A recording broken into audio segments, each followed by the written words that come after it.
কি ব্যাপার, তুমি কি কাপড় চোপড় চেঞ্জ করো না কেন? আমার ইচ্ছা করতেছিল না। ইচ্ছা করতেছে না নাকি বাথরুমে গিয়ে পানি পাও না? পানিটা একটু ধরে রাখলে তো হইতো নাকি? ও তাই? কিভাবে ধরে রাখবো? আজকে জানাইছে ওরা? কেউ এসে বলছে যে আজকে সারাদিন পানি আসবে না? সকালে একবার পানি দিছে, তাও 10 মিনিটের জন্য। ওই 10 মিনিটে আমি কি করব? তোমার কাপড় চোপড় ভেজাবো, থালা বাসন মাজবো, নাকি পানি ধরে রাখবো বলো? খুঁজছো? কি কি বুঝতেছো না? আরে খুঁজবো না কেন, খুঁজছি, পাইছিও। পাইছো? আরে ভাড়া যায়। হেই, একটা পাইছে ভাড়া। ভাড়া এখানে কি ভাড়া দিয়ে থাকতেছি না আমরা?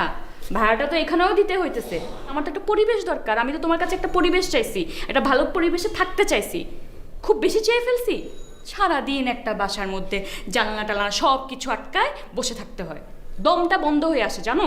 তুমি তো থাকো না, সব কিছু তো আমার ম্যানেজ করতে হয়। ইলেকট্রিসিটি থাকবে না, আবার থাকবে, পানি থাকবে, আবার থাকবে না, সব কিছু মিলায় সব কাজ তো আমার হ্যান্ডেল করতে হয়। সিঁড়িঘরটা দেখছো? সিঁড়িঘরটা দেখছো? ময়লা ময়লাগুলো দেখে ভিতরে ঢুকছো না? নিয়ে গেছে? নিয়ে তো যায় নাই। উপরে আমি গিয়ে কমপ্লেন করছি, আজকে আবার চিৎকার করে বলে আসছি আমার বাসার দরজার সামনে কোনো ময়লা থাকবে না। তুমি বলো নাই? আর আমি তো বলছি, যে গেটের সামনে ময়লা রাখেন না। তো শুনে নাই? ওরা কি বলছে? ওরা বলছে যে একবারে উপর থেকে ময়লাটা নামায় নিচে রাখে, তারপরে সরায় দেয়। ও তাই না? এটা নিয়ম। আমার বাসার সামনে এসে সব ময়লা জমাবে, তারপর নিয়ে যাবে। আসতে যেতে যে গন্ধ লাগে, এটা গন্ধ না? আমরা মানুষ না? বারান্দায় যাওয়া যায় না, সব জায়গায় আশেপাশে ময়লা ফেলে রাখে, কোনো কেউ এসে ক্লিন করে না, কিচ্ছু করে না। এটা কি কোনো পরিবেশ থাকার? আর কোথায় একটু বারান্দাতে গিয়ে বসবো, একটু চা খাবো, তুমি আসবা, ফ্রেশ হবা, আমরা দুজন একটু গল্প করবো বারান্দাতে দাঁড়ায়, একটু বাতাস খাবো না? এগুলো দরকার নাই। ভাড়া ঠিকই দিব, কিন্তু একটা ময়লা নোংরা পরিবেশের মধ্যে থাকবে। ভাড়া দাও না? ভাড়া কি দিচ্ছি না? আমি তো কখনো কোনো কিছু নিয়ে কমপ্লেন করি না তোমার কাছে। অন্য কোনো কিছু নিয়ে কমপ্লেন করছি? এই একটা বাসা নিয়েই কমপ্লেন করতেছি। কেন? কারণ আমি একটা সুন্দর পরিবেশে থাকতে চাই। তুমি থাকতে চাও না? তোমার মা বাবাকে ডাকতে পারছো কখনো? বলতে পারছো যে আসেন একটু থাকেন, থেকে যান? আমি ডাকতে পারছি আমার বাবা মাকে? আমার বোন আসতে পারছে? লজ্জাজনক ব্যাপার। কারণ তুমিও জানো ওরা এখানে এসে থাকবে না, পরিবেশটা নাই। এখন মুখটা বানাইতেছো, মনে হইতেছে কি আমি কি বলতেছি তোমার মাথায় ঢুকতেছে না। কার সাথে কি কথা বলতেছি তাই তো ইচ্ছে করে না।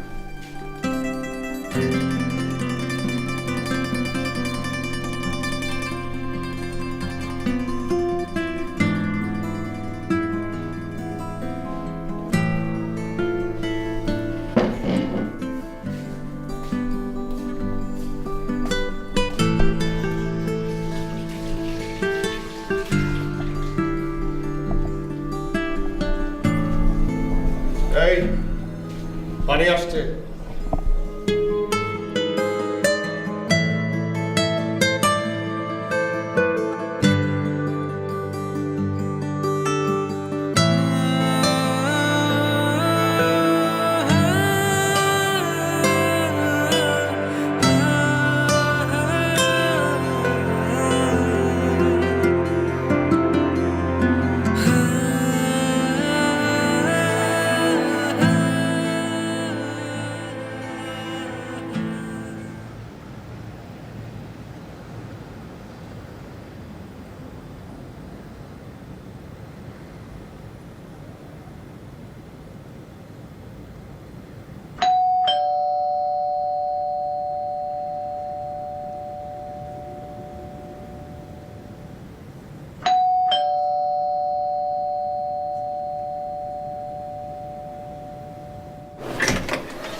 জি, আসসালামু আলাইকুম।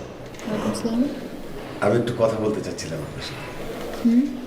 মানে, আমার নাম তৌফিক মাহমুদ। আমি এসেছি আমরাই সেরা ব্রোকারেজ হাউস থেকে। আমরা পুরোনো বাড়ি কেনাবেচা করি। ও না, আমরা কোনো বাড়ি কিনবো না। Just 2 minute.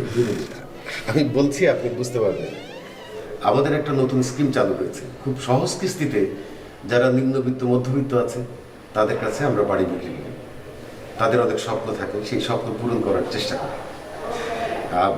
যেমন ধরেন আপনার কত দেন বাড়ি ভাড়ায়? এটা 12,000। এক্স্যাক্টলি 12,000। এইরকম যারা 12,000, 15,000, 20,000 টাকা মাসিক ভাড়ায় থাকছে, তারা ঠিক ওই টাকা দিয়েই ওই কিস্তিতেই আমাদের কাছ থেকে একটা বাড়ি নিয়ে গর্বিত মালিক হতে পারে। বিষয়টাকে আপনার কাছে কাকতালীয় মনে হচ্ছে, তাই না? বিষয়টা আসলে কাকতালীয় না, অবাস্তব কোনো বিষয় না। এই অবাস্তব বিষয়গুলোকে আমরা দীর্ঘদিন ধরে বাস্তবে পরিণত করছি। আপনার মনে হতে পারে যে কেন এটা করছি। আসলে নিম্নবিত্ত মধ্যবিত্ত যারা ঢাকা শহরে, তাদের বাড়ি ভাড়া ছাড়া আর কোনো কিছু নাই, তারা কেউ একটা বাড়ির মালিক হতে পারে না। তাদেরকে মালিক বানানোর জন্য আমাদের এই স্কিমটা। ও ভালো কথা, এই যে আমার কার্ডটা দেখ। আমার প্রস্তাব যদি আপনাদের ভালো লাগে আমার অফিসে আসেন, আর যদি ভালো নাও লাগে তবুও আপনাদেরকে আমার অফিসে দাওয়াত দিলাম, এসে কফি খেয়ে যাবেন। ঠিক আছে। এক্সকিউজ মি, আপনার মনে হতে পারে যে বিষয়টা বাড়ি বাড়ি গিয়ে কেন বলছি তার কারণ আমি নিজেও নিম্নবিত্ত পরিবার থেকে উঠে আসা একজন মানুষ। নিম্নবিত্তের কষ্ট আমি বুঝি, তাদের সেই স্বপ্নটা পূরণ করার জন্য আমার এই উদ্যোগ। আসি।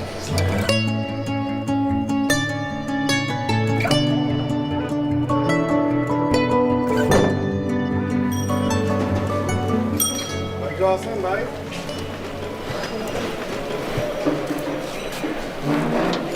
কিসে? আসসালামু আলাইকুম। ওয়ালাইকুম সালাম। ভাই যে টুলেট দিতেছি, বাসা ভাড়া হবে? হ্যাঁ, 3টা লইব। 3 তলায়? ভাড়া কত? 3টা বেডরুম আছে, ভাড়া কত? একটা ডাইনিং আছে, একটা কিচেন আছে, তা তো থাকবেই। ভাড়া কত? 3টা বাথরুম আছে, তা ভাড়া কত? ছাদ আছে, ছাদ ফ্রি, যখন তখন যাইতে পারবেন, কোনো সমস্যা নাই। আচ্ছা, ভাড়া কত? গ্যারেজ আছে, আপনার গাড়ি রাখতে পারবেন, আপনার গেস্টের গাড়ি মনে করেন রাখতে পারবেন, কোনো সমস্যা নাই। ঠিক আছে, গাড়ি নাই আমার। ভাড়া কত? ভাড়া ভাই 35,000, 5,000 টাকা সার্ভিস, 1 লাখ টাকা অ্যাডভান্স। 35,000? হ্যাঁ সার্ভিস চার্জ 5,000? হ্যাঁ। ঠিক আছে। ভাই কিছু কইলেন না যে? বাসা ভাড়া হবে 3 তলায়, 35,000 টাকা ভাড়া, 5,000 টাকা সার্ভিস চার্জ, 1 লাখ টাকা অ্যাডভান্স। নেবেন আপনি? বাসা খুঁজে পাইছো? বলতেন, ও জিজ্ঞেস করছিলাম। ভাই, সেদিন তো আপনি বাসায় ছিলেন না, আমি ভাবে গিয়ে বুঝে আসছি। জি। আমরাই সেটা কোম্পানির একটা নতুন প্রজেক্ট যে লঞ্চ করছি, সেটা হচ্ছে মধ্যবিত্ত এবং নিম্ন মধ্যবিত্তদের জন্য। সবারই তো স্বপ্ন থাকে ভাইয়া, ঢাকা শহরে তার একটা বাড়ি হবে অথবা ফ্ল্যাট হবে, কিন্তু আমাদের যে ইনকাম, সেই ইনকামের এটা পসিবল না। সুতরাং আমাদের এই স্কিমটা হচ্ছে, আপনি মনে করেন যে আপনি যে ভাড়া দিচ্ছেন, কত করে দিচ্ছেন? 12,000 টাকা করে প্রতি মাসে। প্রতি মাসে এই 12,000 টাকা বাড়িওয়ালাকে না দিয়ে যদি আমাদেরকে দেন, সেক্ষেত্রে আপনারা কিন্তু তাৎক্ষণিকভাবে আপনার বাড়িতে উঠে যেতে পারতেছেন। আপনি ইনস্টলমেন্টে এই টাকাটা শোধ করবেন, বাড়ির দামটা। বুঝতে পারছি? বুঝছেন? বুঝছেন? 3 বছরে আপনি কত টাকা দিয়েছেন? 12,000 করে, 4,32,000 টাকা। এখন যদি আপনার বাড়িওয়ালা বলে যে বাড়িটা ছেড়ে দিতে হবে, আপনার তো ওই 4,32,000 টাকাও গেল, আপনার বাড়িটাও গেল। এই টাকাটা যদি আমাদের এখানে আপনি ইনভেস্ট করতেন, একটা নির্দিষ্ট সময় পর্যন্ত 12,000 করে আপনি দিতে থাকলে, একটা সময় গিয়ে আপনি পুরো বাড়িটার ওনার হয়ে যেতেন। মানে সব টাকা আসলে ওই বাড়ির মধ্যেই তো যাচ্ছে। জি, ওই বাড়ির মধ্যেই যাচ্ছে। এই স্কিমটার নাম আমরা দিয়েছি renters turn into owners after a certain period. বুঝাইতে পারছি? আমাদের কিন্তু ভাইয়া যে স্কিমটা আমাদের, সেটা কিন্তু সবই দৃশ্যমান। আমরা কিন্তু অন্যান্যদের মতো ওই যে খাল বিলে পানি মাঠ দেখাইয়া অদৃশ্য কোনো সম্পত্তি বিক্রি করি না। আমাদের যা কিছু আছে সবই দৃশ্যমান। ওনারা আমাদেরকে ট্রাস্ট করে বিধায়, এই যে কথাটা বললাম ট্রাস্ট, এটি কিন্তু ব্যবসার মূল বিষয়। এই ট্রাস্টের কারণে ওনারা আমাদেরকে তাদের সম্পত্তির পাওয়ার অফ অ্যাটর্নি দিয়ে দিছে বিক্রি করার জন্য। সেইখান থেকে আমরা আপনাদের জন্য এই প্রপার্টিগুলো বিক্রি করতেছি। আমাদের এই প্রজেক্টগুলা আপনি যখন খুশি দেখতে পারেন, দেখে পছন্দ করে তারপরে আলোচনা করে সিদ্ধান্ত নিবেন। কি হলো ভাই, কফি দে না? আমরা মানে গিয়ে দেখে আসতে পারবো, তাই তো? তাই না? অবশ্যই ভাবি, সেটাই তো বললাম যে আপনারা দেখে তারপরে চিন্তা ভাবনা করে সিদ্ধান্ত নেবেন। কফি না? এই শোনো ভাই, আমি কফি খাই না, ওনারে দাও। কফি খাই না, খাও কফি খাও। এই চা আছে রং স্যার? হ্যাঁ হ্যাঁ অবশ্যই হবে, এই নিয়ে আসো। এটা লেবু দিয়ে দিও। হ্যাঁ ভাইয়া তাহলে মানে আমরা তো গিয়ে দেখে নিতে পারছি। আপনি বললে এখনই আমরা যেতে পারি। যাবেন এখন যাবেন? হ্যাঁ হ্যাঁ চলেন যাই ভাই। যাই। কবেটা শেষ করুন। আচ্ছা বলেন। আসলে সত্যি কথা বলতে কি আমি আসলে ওর কথা পাত্তা দিইনি, বিশ্বাসই হচ্ছিল না আমার। যাই হোক যেটা মনে করছি এটা খোলাখুলি বলা উচিত। এখন যেহেতু দৃশ্যমান ব্যাপারটা দেখে তো নিতে পারবো, তাই না? সবাই তো অদৃশ্য জিনিসপত্রই দেখায়, কিন্তু আপনার কথা ভালো লাগছে।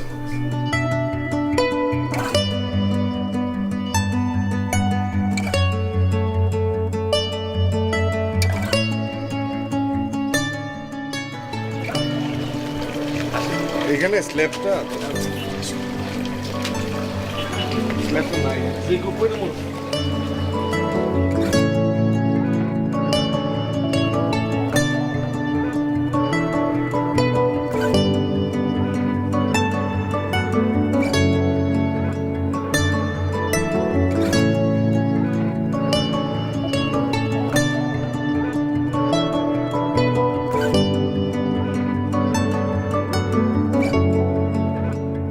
বাড়ি তো পছন্দ হয়েছে নিশ্চয়ই। দেখেন এই যে এই বাড়ির অরিজিনাল মালিক, আমাদের প্রতি তার এত বিশ্বাস যে আমাদেরকে উনি পাওয়ার অফ অ্যাটর্নি দিয়েছেন ওনার বাড়িটা বিক্রি করে দেওয়ার জন্য। এরকম কিন্তু অনেক ক্লায়েন্ট আছে যারা আমাদেরকে দিয়ে রেখেছেন, আপনাদের জন্যই এটা আমি রেখে দিচ্ছি। তাহলে এখন মানে জি, এখন এই কাজের কথায় আসি। সেটা হচ্ছে যে আপনারা তো মান্থলি ইনস্টলমেন্ট দেবেন 12,000 টাকা। 12,000। 12,000 আসলে ভাই সাহেব একটু কাজের কথায় আসি। আপনাদের সাথে আমার যে কথা হয়েছে সেটা হচ্ছে 12,000 টাকা করে মান্থলি ইনস্টলমেন্ট, যেটা আপনারা ভাড়াটা দেন, কিন্তু এটার মালিক আপনারা হয়ে যাচ্ছেন। আপনাদেরকে একটা ডাউন পেমেন্ট দিতে হবে। মান্থলি ইনস্টলমেন্ট 12,000, তো সেই হিসাবে আপনাদের ডাউন পেমেন্টটা আসবে 7 লাখ টাকা। না এরকম তো বলেননি, আপনি তো বললেন 12,000 টাকা দিয়ে আমরা ডাউন বাড়িতে পেমেন্ট মানে কি এককালীন দিতে হবে, তাই তো? জি 7 লাখ ডাউন পেমেন্টের কথা তো বলেন নাই আপনি আমাকে। না, মানে আপনারা তো জানেনই যে কোনো প্রপার্টি খরিদ করতে গেলে সেখানে ডাউন পেমেন্ট দিতেই হয়। না সেটা ঠিক আছে, যে কোনো কিছু কিস্তিতে কিস্তি নেওয়ার সময় ডাউন পেমেন্ট দিতে হয়, সেটা জানি, কিন্তু হয়েছে কি মানে আপনার সাথে আমার কথা বা আমাদের কথা এটাই হয়েছে যে আমরা যে বাসা ভাড়ার যে টাকাটা দিই সেই মানে বাসা আপনি তো ভাড়ার বললেন টাকাটা 12,000 টাকাই দিতে থাকবো ভাড়া আমরা। দিব, ভাড়ার টাকা দিয়ে আমরা আসলে থাকতে পারবো। এক্স্যাক্টলি তাই। হইতে পারে যে আপনি হয়তো বলছেন আমরা এটা মাথায় কাজ করে নাই, বা আপনি হয়তো বলেনি নাই। না আসলে এটা আন্ডারস্টুড, তো এই জন্য এটা আর বলা লাগে না। 7 লক্ষ টাকাটা এককালীন দেওয়াটা আসলে বুঝতে পারি আমাদের জন্য একটু কষ্টসাধ্য, একবারে তো দিতে পারবো না। এইটার মধ্যে কি ভাগ করে দেওয়া যায় না? হ্যাঁ যদি একটু কমিয়ে নেয়। না, আপনাদের যদি মনে হয় যেটা বেশি হচ্ছে, আমাদের কিন্তু অন্যান্য এরিয়াতে এর যে ছোট ছোট ছোট ছোট বাসা তখন ডাউন আচ্ছা, না, পেমেন্ট না, কমে না। আসবে, তাই না? ডাউন কমে আসবে, তাই তো? জি জি জি তাহলে ওটা ছোটটা দেখি, অসুবিধা না, কি? শুনুন। কিন্তু সমস্যা আই- নাই কি? দেখতে পারি। আমাকে কথা বলতে দাও একটু।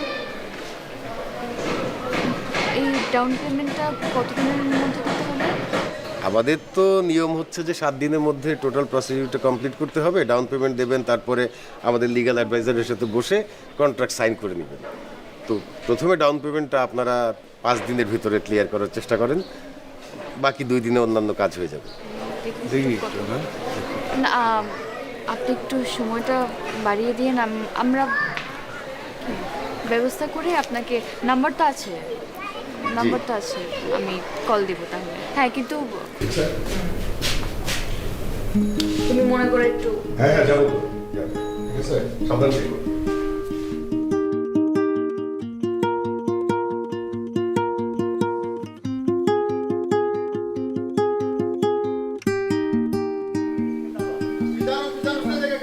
আরে ভাই আমি জানি না তো রে ভাই। অবশ্যই জানোস কই আছে, ভালো ভালোই মতো কও কই গেছে। ভাই আমি জানি না ভাই। ফোন দে। ফোন দে। ফোন নাম্বার নাই ভাই। আল্লাহর কসম আমি জানি না কিছু ভাই। তুই ফোন দিবি না তোরে ধরে নিয়ে যাবো। ভাই এখন পর্যন্ত প্রায় 70 ধরে জন নিয়ে গেলে পুলিশের কাছে আমার দিব। আমি একই কথা কইছি। আরে ভাই আমি পুলিশের কাছে দাও উচিত। আমি গরিব মানুষ ভাই। আমার পুলিশ দিয়ে লাভ আছে আমি কি জানি ভাই। আমি বিলিয়ে দারোয়ান। তোর কাছে নাম্বার আছে না ওনাদের? নাই ভাই নাম্বার। মিথ্যা কথা কবি না। তোর কিন্তু আমি ধরে না এমন পিটামু। কি হইছে ভাই? ভাই আমি একটা চিটার করতে অফিস স্কুল ছিল। ওরা মানুষের ঠকায় টাকা পয়সা নিয়ে পলাইছে। ওখানে সবাই আমার ধরতেছে। ভাই আমি কি জানি, আমি বিল্ডিং এর দারোয়ান। তুই অবশ্যই জানোস। আরে ভাই আমি জানি না ভাই। ওরা আসে না, এখানে আসে না। পলাইছে সব। মানে কি? ওই যে আপনি কি ওই যে প্রজেক্টের জিনিসটা হ্যাঁ হ্যাঁ হ্যাঁ ওনার কাছে। আরে ভাই প্রত্যেকটা দিন আসতেছে খালি তালা দিয়ে একটা ফাইজলামি শুরু করছে। তালা ঝোলে রাখলে কি টাকা মাফ হয়ে যাবো? পুলিশের জন্য নিয়ে গেছে, আমি কি করবো এই ব্যাপারে? তারা আসে, কখন আসে, কেমনে আসে তুই বলবি এখন, না বললে তোরে ধরে নিয়ে যাবো। ভাই আমি গরিব মানুষ, আমি জানি না কিছু ভাই।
কি হয়েছে? ছাড়ো, যাও নাই না? এই যে চাপটা সরো। এটা কোনো কথা? আমি রেডি হলাম, আবার কাপড় চোপড় চেঞ্জ করে বসে। কয়টা বাজে? এত লেট হয়েছে কেন? শরীরটা একটু খারাপ লাগতেছে। তাই? কি হয়েছে? মেনলি মাথা ছাড়ো, একটু মাথা ধরছে। মাথা ধরছে? তুমি যাবো না? না, তাইলে তুমি একটু ফ্রেশ হও। না, রেডি হও, চলো। না না, কয়টা বাজে? এখন কিছু খোলা পাবো আগে। তাহলে তুমি একটু ফ্রেশ হও, আর কালকে গিয়ে এসো ওখানে, সমস্যা নেই। ঠিক আছে। ঠিক আছে, আমি খাবার দিচ্ছি, ফ্রেশ হও।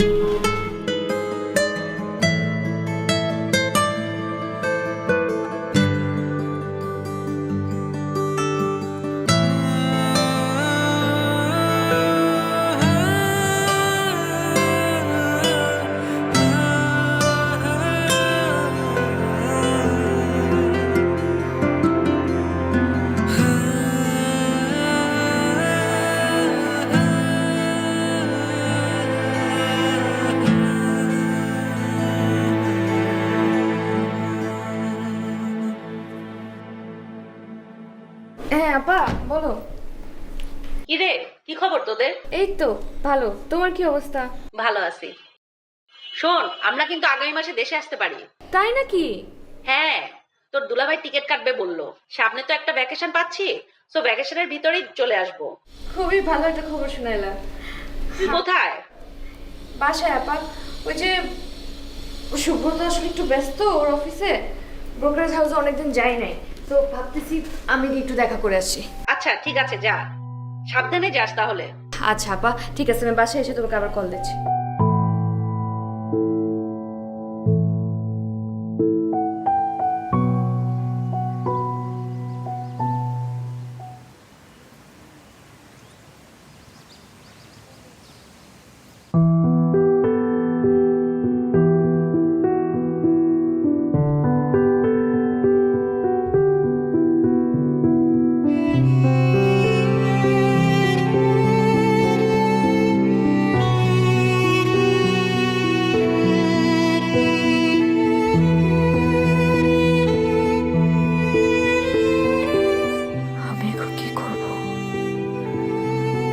আমাদের স্বপ্ন শেষ। শুভ্র তো এখনো কিছুই জানে না। যখনই শুভ্র জানবে, ও তো ভেঙে পড়বে। আমি ওকে কিভাবে বলি? আমাদের সংসারে কতদিন সুখ, হাসি, আনন্দ ছিল না। এই বাড়িটা কেনার পর থেকে শুভ্র সবসময় হাসি মুখে থাকতো।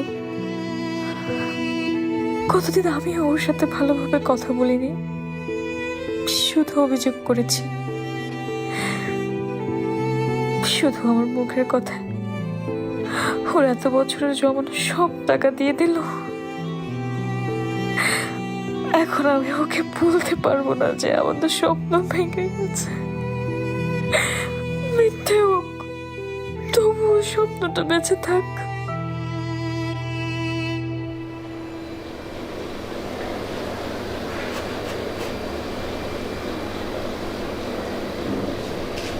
কি করতেছে এখানে? ড্রেসও চেঞ্জ করো না। খাবার দিতে তো আসো। না, খেতে ইচ্ছে করছে না। তুমি খাও না?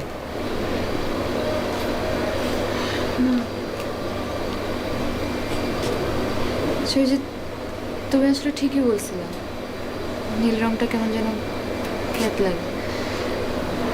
এই রুমের রংটা সাদাই করো। আর আমি যে বললাম একটা ছোট বাগান করব, তেমন দরকার নেই। শুধু শুধু আচ্ছা অদ্রিতা, একটা কথা বলি। ধরো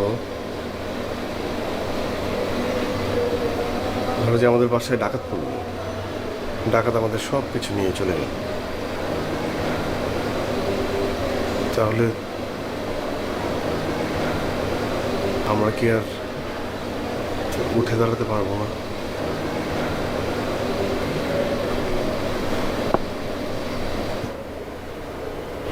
তুমি সব কিছু জানো, কিন্তু তারপর আমাকে বলো না।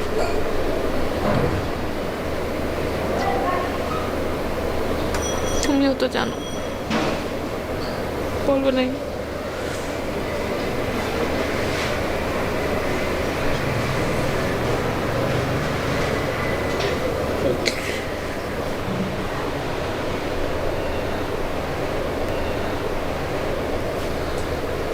অনেক মন খারাপ হচ্ছে। মন খারাপ আমারও হয়েছে।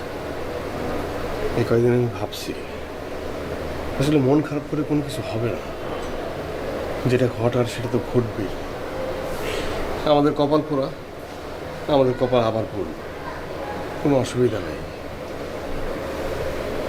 একটু মন দিয়ে ভাবো, আমাদের বিয়ের পর আমাদের একজনের প্রতি আরেকজনের অভিযোগ অনেক বেড়ে গেছিল না? আমাদের মধ্যে যে ভালোবাসা ছিল, যে সুন্দর মুহূর্তগুলো ছিল, সেগুলো সব হারিয়ে গিয়েছে। এই বাসাটা তোমার পছন্দ না। এই বাসার এই বারান্দায় আমরা একসাথে দাঁড়িয়ে সময় কাটাইনি। এখানে আবর্জনার বাজে গন্ধ, এখানে থাকার পরিবেশ নেই। সেখানেই তৌফিক তুমি আমাদের একটা স্বপ্ন দিয়েছে, নতুন বাড়ির স্বপ্ন, নতুন ঘরের স্বপ্ন। আমরা স্বপ্নটা দেখেছি, তাই না? কিন্তু অদ্রিতা, এই স্বপ্ন দেখে আমরা দেখো আমরা অভিযোগ করে ভুলে গেছি।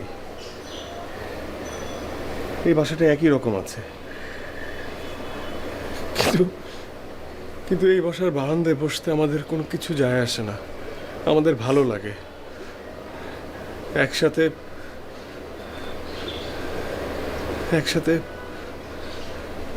আমরা এই বাড়িতে তো ভালো সময় কাটাচ্ছি, কারণ আমরা যে স্বপ্ন দেখতে শিখে গেছি। হ্যাঁ, আমরা জীবনে হারছি, আমরা হেরে গেছি, কিন্তু জীবন একদিক দিয়ে